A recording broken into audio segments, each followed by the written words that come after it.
तूर पहाड़ की ओर निकल पड़े। काफी समय चलने के बाद आखिरकार वो तूर पहाड़ पर पहुंचे। फिर अल्लाह रब्बुल आलमीन ने गैबी आवाज के जरिए हजरत मूसा अलैहिस्सलाम से बात करना शुरू किया।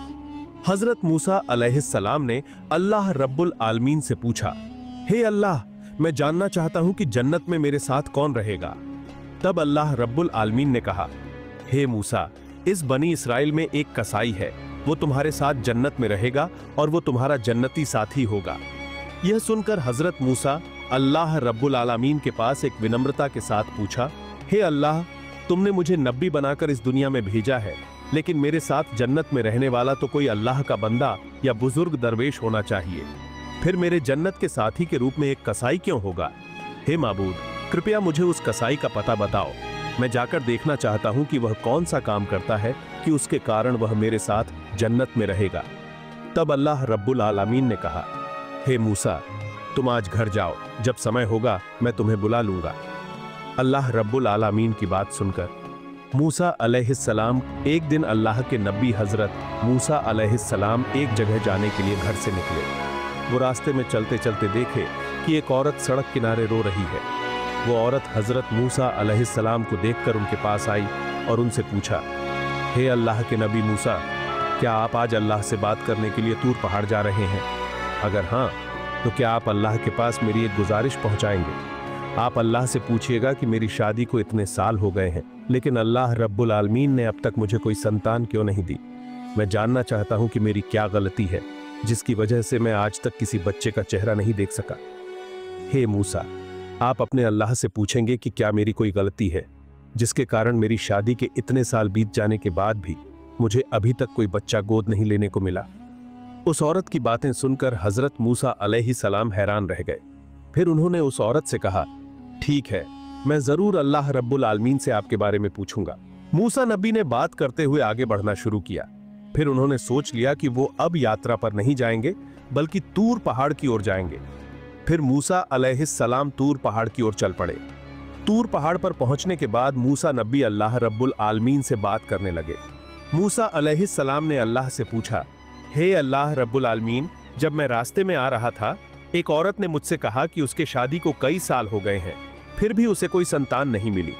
उसने मुझसे पूछा कि क्या उसकी कोई गलती है या कोई अपराध है कि आप उसे कोई औलाद नहीं दे रहे, जिसकी वजह से शादी के इतने सालों बाद भी वह कोई बच्चा नहीं देख सकी। फिर अल्लाह रब्बुल आलमीन ने एक गैबी आवाज के जरिए हजरत मूसा अलैहिस्सलाम को बता दिया, हे मूसा, तुम उस औरत को बता दो कि अल्लाह रब्बुल आलमीन ने उसके किस्मत में कोई बच्चा नहीं लिखा है, इसी वजह से वह मां नहीं बन सकी।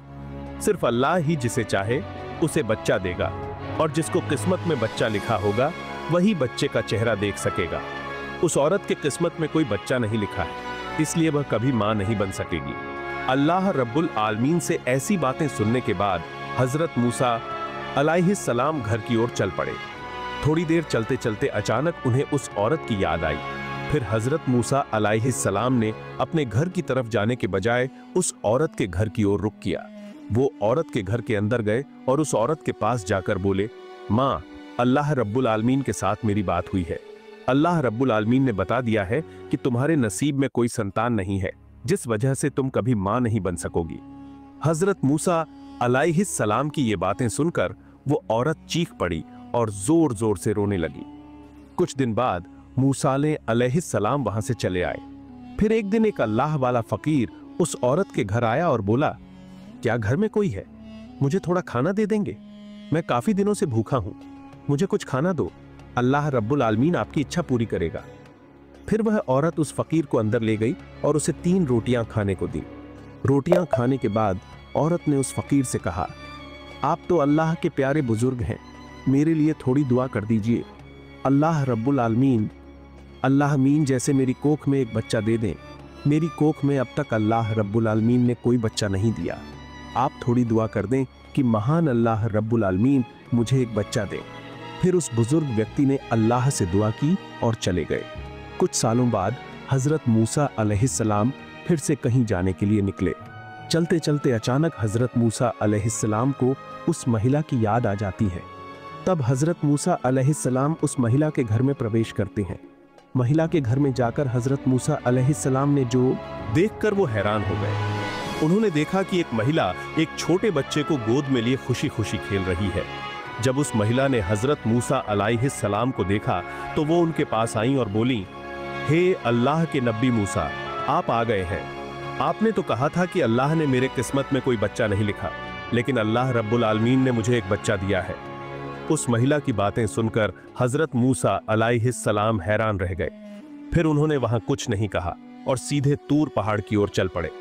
तूर पहाड़ पर पहुंचकर हजरत मूसा अलैहिस्सलाम अल्लाह रब्बुल आलमीन से पूछा गया, हे रब्बुल आलमीन, आपने तो कहा था कि उस महिला के भाग्य में कोई बच्चा नहीं है तो वो कभी मां नहीं बन सकेगी, लेकिन आज मैं उसके घर गया और देखा कि वो एक छोटे बच्चे के साथ खुशी खुशी खेल रही है और उस महिला ने कहा कि अल्लाह रब्बुल आलमीन ने उसे एक बच्चा दिया है। हे रब्बुल आलमीन, मैं ये समझ नहीं पा रहा कि ये कैसे हुआ। तब अल्लाह रब्बुल आलमीन ने एक गुप्त आवाज के जरिए हजरत मूसा अलैहिस्सलाम को बताना शुरू किया, हे मूसा, अगर तुम इस सवाल का जवाब जानना चाहते हो तो फिर किसी इंसान के मांस के बारे में मेरे पास आओ, तो तुम अपने सवाल का जवाब अल्लाह रब्बुल आलमीन से पा जाओगे। ऐसी बात सुनकर हजरत मूसा अलैहिस्सलाम इंसान का मांस ढूंढने निकल पड़े। हजरत मूसा आया हूं, अल्लाह रब्बुल आलमीन ने कहा है, क्या तुम में से कोई है जो मुझे अपने शरीर से एक टुकड़ा मांस काट कर देगा? मूसा अलैहिस्सलाम की जुबान से ऐसी बात सुनकर उनकी कौम के लोग सब जानकर वो वहां से चले गए। इस घटना से हजरत मूसा अलैहिस्सलाम बहुत चिंतित और परेशान हो गए। चिंतित मन से वो इधर उधर घूमने लगे। आखिरकार कोई हल न पाकर वो घर की तरफ चल पड़े। तभी पीछे से एक बुजुर्ग दरवेश ने हजरत मूसा अलैहिस्सलाम को बुलाकर कहा, हे अल्लाह के नबी मूसा, तुम इतने चिंतित और परेशान क्यों हो? क्या हुआ, मुझे बताओ। तब मूसा अलैहिस्सलाम ने उस बुजुर्ग व्यक्ति से कहा, अल्लाह रब्बुल आलमीन ने कहा है कि मैं अपने कौम के लोगों के पास इंसान का गोश्त लेकर जाऊं। मैं गया था, लेकिन कोई भी इंसान मुझे एक टुकड़ा मांस देने के लिए राजी नहीं हुआ। सबने मुंह मोड़ लिया। तब एक बुजुर्ग व्यक्ति ने हजरत मूसा अलैहिस्सलाम के हाथ से छुरी लेकर अपने शरीर से एक टुकड़ा मांस काटा और हजरत मूसा अलैहिस्सलाम को दे दिया। फिर वो बुजुर्ग व्यक्ति वहां से चले गए। हजरत मूसा अलैहिस्सलाम इस घटना से बहुत हैरान हो गए। फिर उन्होंने मांस का टुकड़ा लेकर तूर पहाड़ पर चले गए और अल्लाह रब्बुल आलमीन से कहा, हे अल्लाह, मैं लोगों का मांस लाया हूं, लेकिन इस मांस के लिए मैं कौम के लोगों के पास गया था, लेकिन कोई भी अपने शरीर से मांस देने के लिए तैयार नहीं था। अचानक एक बुजुर्ग दरवेश ने अपना मांस काटकर मुझे दे दिया।